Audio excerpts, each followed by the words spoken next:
Welcome to this video. In this video, we are going to study about the change of coordinate matrix. But before going to the main topic, let us discuss what do you mean by coordinate matrix. Okay, इसको समझने के लिए we need to come the matrix representation of a linear transformation. Okay, तो कुछ बातें जो हमें इस टॉपिक को समझने के लिए पता होनी चाहिए उसके बारे में हम थोड़ा डिस्कशन कर लेते हैं। सबसे पहले ये बात कि हमारे पास सेट के दो स्ट्रक्चर होते हैं, ठीक है। अगर हमने लिखा S is a set which is of the form like A1 A2 and A3, okay. अगर ये ऑर्डर्ड सेट नहीं है दैट मीन्स कि यहाँ पर A1 A2 A3 किसी भी जगह आ सकते हैं, okay. If they are not ordered set तो ये दोनों जो सेट है, मान लो हमने ऐसे लिखा A3 A1 A2, so these both structure will represent a same set, okay। so ये कब कहते हैं ये सब, when set is not ordered, okay। now suppose that S is an ordered set। तो इस केस में ये दोनों जो स्ट्रक्चर है, ये वाला और ये वाला, ये दोनों डिफरेंट स्ट्रक्चर है। कैसे? अगर हम लिख रहे हैं S is like A1 A2 and A3 and we are saying that S is in ordered set, that means कि पहली जगह जो होगी वहां पर A1 आ रहा है, दूसरी जगह पे A2 एंड जो थर्ड प्लेस है वहां पर A3 आ रहा है। Now suppose we are writing in structure like A3, A2 and A1, okay, we interchange the place of A1 and A3. Now here you can see in this set at the first place you are having A3, at the last place you are having A1, but in our previous structure for this ordered structure जो first place है वहां पर A1 ही होना चाहिए, but यहाँ पर first place पे क्या है A3, तो यहाँ पर जगह इंपॉर्टेंट है। जैसे कि हमने सीक्वेंस में पढ़ा था कि मान लेते हैं कि ये x1 x2 x3 ये सीक्वेंस है, तो यहाँ पर ये 1 किसको रिप्रेजेंट कर रहा है, नेचुरल नंबर 1 की इमेज को, x2 किसको रिप्रेजेंट कर रहा है, x2 की इमेज को, ठीक है। Now if we write x2 x1 x3 and so on, तो ये एक अलग सीक्वेंस को रिप्रेजेंट करता है और ये एक अलग सीक्वेंस को रिप्रेजेंट करता है। तो सीक्वेंस में जैसे हर एक टर्म की जगह इंपॉर्टेंट होती है, लाइकवाइज इन ऑर्डर्ड सेट हर एक एलिमेंट का जो प्लेस है वो इंपॉर्टेंट होता है, okay। So in this scenario this set is not equal to this set when we say that this set is in ordered set, okay रहेंगे, ठीक है। जैसे फॉर एग्जाम्पल 1 इट सेज, जैसे अगर हम इसकी बात करें F3, F is a field and 3 means the 3 copy of this field, okay, and we are taking beta is equal to E1 E2 and E3। अब यहाँ पर E1 E2 E3 किसको रिप्रेजेंट करते हैं, E जैसे हमने लिखा ई के, तो इसका मीनिंग क्या है कि इसकी सारी टर्म जीरो है एक्सेप्ट दी केथ टर्म, ओके। ये सारी टर्म इस तरीके से, तो ये जो टर्म है वो कौन सी है, दिस इज केथ टर्म। तो जो केथ टर्म है that will be 1 and except this kth term all the entries will be zero when we say E के, ओके। तो ई के कहने का मीनिंग क्या है, इस तरीके का कोई एक स्ट्रक्चर है, ओके। नाउ लेट, ये स्ट्रक्चर ऐसा है ना, this is not a set, this is an element. अब जैसे यहाँ पर अगर F3 के एलिमेंट्स की बात कर रहे हैं तो यहाँ पर E1 किसको रिप्रेजेंट करेगा, E1 will represent the first entry will be 1 and remaining entry will be 0। E2 किसको रिप्रेजेंट करेगा, 0 1 0 एंड E3 किसको रिप्रेजेंट करेगा, 0 0 एंड 1, ओके। नाउ हम ये कह रहे हैं कि अगर ये we are saying that this basis is an ordered basis, तो इसका मीनिंग क्या हुआ? That E1 will be come at first place, E2 that is an element of beta will come at second place, and likewise the E3 is third place. Now if we say some beta 1 is equal to E3, E2 and E1, so again this set beta 1 will be in another basis for F3, and in that case if we say that beta 1 is an ordered basis, then B and beta 1 will represent distinct basis or distinct ordered set. So, ठीक है, so here beta and beta 1 represent distinct, that means beta is not equals to beta 1, ordered basis, ordered basis. Now if you see, अगर हम इस word को remove कर दें ना, ऑर्डर्डनेस को अगर रिमूव कर दें, तो दोनों ही केस में बीटा 1 और बीटा दोनों ही सेम बेसिस को ही रिप्रेजेंट करेंगे. तो here this ordered word is important. ठीक है, इसी तरीके से अगर हम और ऑर्डर्ड बेसिस की बात करें, so you have the polynomial vector space, that is example 2. Now if we consider vector space, which vector space, that is Pn F. आपको ये स्ट्रक्चर पता होंगे. यहाँ पर ये जो n है ये रिप्रेजेंट करता है पॉलिनोमियल की डिग्री को, यहाँ P रिप्रेजेंट कर रहा है पॉलिनोमियल को, और F रिप्रेजेंट कर रहा है कि पॉलिनोमियल के कोफिशिएंट कहाँ से आ रहे हैं. ठीक है, तो ये एक वेक्टर स्पेस है. इसका एक जो ऑर्डर्ड बेसिस है उसको हम किस तरीके से लिख सकते हैं? ये जो सारे, जैसे अभी हमने ये वाला ऑर्डर लिखा E1, E2, E3, तो इस ये कौन सा है? ये एक स्टैंडर्ड ऑर्डर्ड बेसिस है. ठीक है, स्टैंडर्ड ऑर्डर्ड बेसिस. ठीक है, this is an ordered basis but not standard ordered basis. ठीक है, तो कुछ हमारी सहूलियत के लिए जब हम वर्ड बोले that this beta is N standard ordered basis, तो हमें वहां से डायरेक्टली पता चल जाएगा कि हम किस तरीके के सेट की बात कर रहे हैं. ठीक है, तो ऐसे ही अगर हम यहाँ पर एक स्टैंडर्ड ऑर्डर्ड बेसिस की बात करें, स्टैंडर्ड ऑर्डर्ड बेसिस, तो ये किसको कंसिडर करते हैं? इस सेट को 1 x x square and so on x to the power n. ठीक है, ये एक बेसिस होता है. अगर यहाँ पर n है तो यहाँ पर जो हाईएस्ट पावर होगा x का वो भी n होगा. x रिप्रेजेंट करता है पॉलिनोमियल के वेरिएबल को. ठीक है, तो अगर आप देखेंगे इसके अंदर टोटल नंबर ऑफ एलिमेंट्स कितने हैं? n+1. तो जब भी हम पॉलिनोमियल की बात करेंगे, जैसे अगर आपको ये वेक्टर स्पेस दे रखा है P3/R, तो इसका मीनिंग क्या है कि हम 3 डिग्री के अप टू 3 डिग्री के जितने भी पॉलिनोमियल्स है उनका कलेक्शन है जहाँ पर कोफिशिएंट रियल नंबर है. ठीक है, और इस तरीके के वेक्टर स्पेस का डायमेंशन हमेशा जो भी यहाँ पर लिखा है +1. ओके, सो यहाँ पर जो इसका डायमेंशन बनेगा दैट विल बी 4.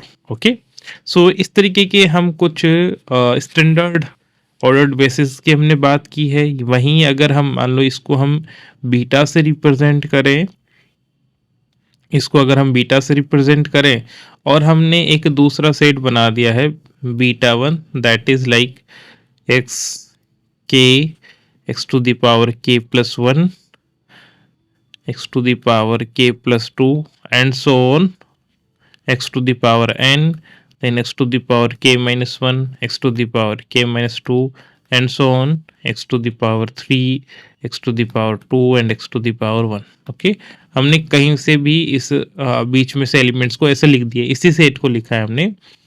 तो ये जो सेट है, अगर हम कह रहे हैं कि ये ऑर्डर्ड स्ट्रक्चर को फॉलो कर रहे हैं, then in that case beta and beta one will represent distinct ordered basis. Okay,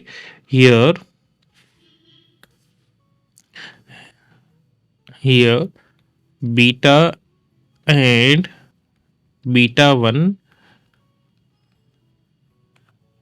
represent distinct ordered basis for P and F. Okay, अगर ये ऑर्डरनेस नहीं होता तो दोनों जो सेट है वो सेम ही तरीके के बेसिस को रिप्रेजेंट करते.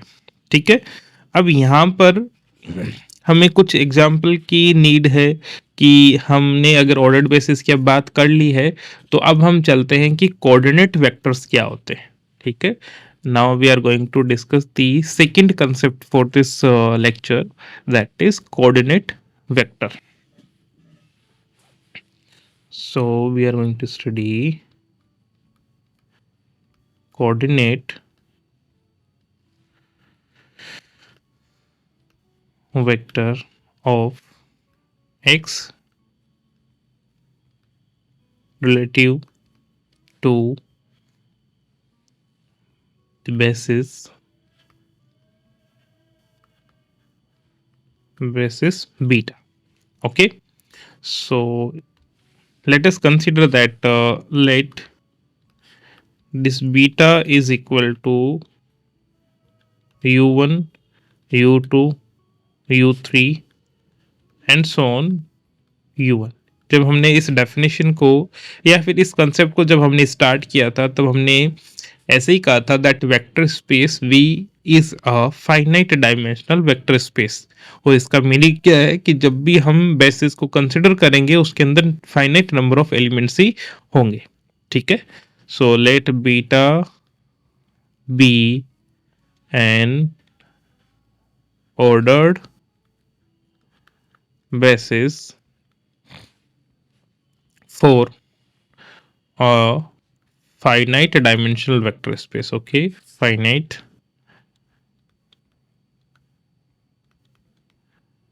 dimensional vector space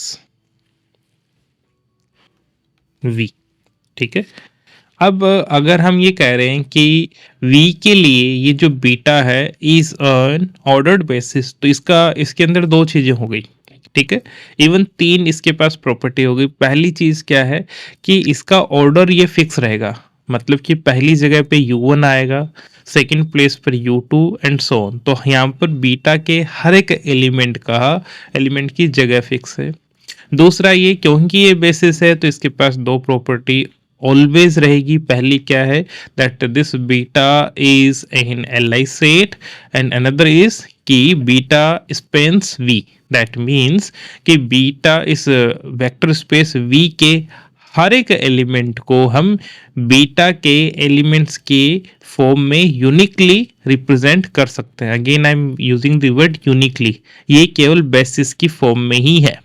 ठीक है, इसको जैसे हम बेसिस की डेफिनेशन पढ़ते हैं तो एक डेफिनेशन हम ऐसे भी दे सकते हैं कि अगर कोई सेट किसी वेक्टर स्पेस को स्पैन कर रहा है और ये स्पैनिंग जो है वो इस तरीके से है कि वेक्टर स्पेस V के हर एक एलिमेंट को हम यूनिकली लिख पा रहे हैं, तो वो जो सेट है वो बेसिस बन जाता है. ये भी एक अलग डेफिनेशन है. ठीक है, now let x belongs to V. Okay, x belongs to V. अब हम ये कह रहे हैं कि x कोई भी V का एलिमेंट है और चाहे कैसा भी एलिमेंट हो, हमेशा हम इस एलिमेंट को बीटा बेसिस के लीनियर कॉम्बिनेशन के रूप में लिख सकते हैं. तो इसका मतलब क्या है, so let x belongs to V, then there exist a1, a2, a3 and so on an. ये हमेशा जो कोफिशिएंट्स होते हैं वो कहाँ होते हैं, इसके फील्ड में. ये फील्ड का एलिमेंट होने का मतलब क्या है, दैट a1, a2, a3 ये सारे स्केलर्स है. ठीक है, which are unique, then there exist A1 A2 A3 such so on, AN belongs to F uniquely such that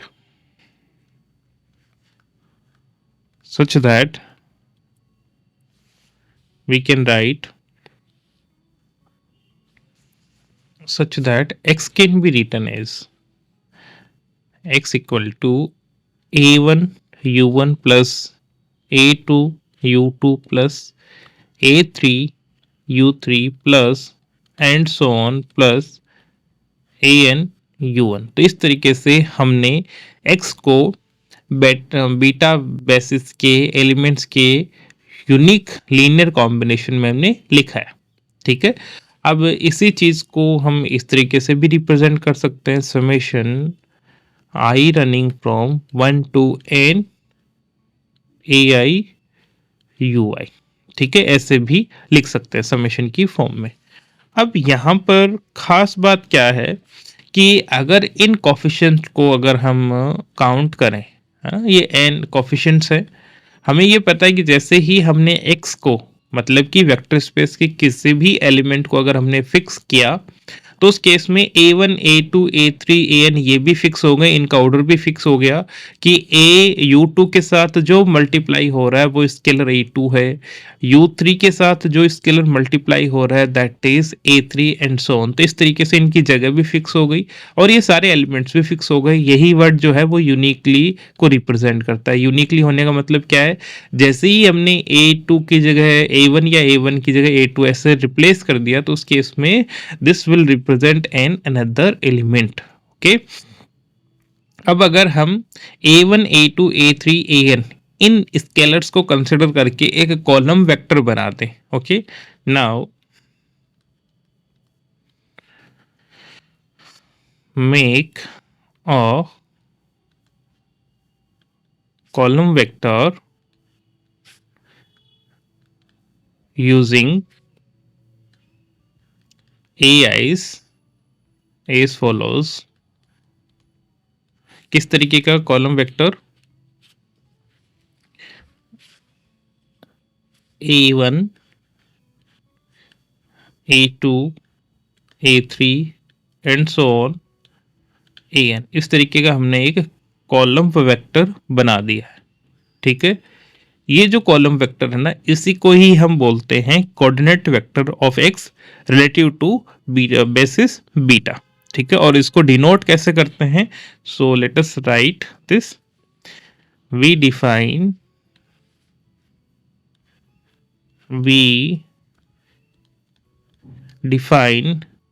the coordinate, ये हमेशा यूनिक होगा। ठीक है, कोऑर्डिनेट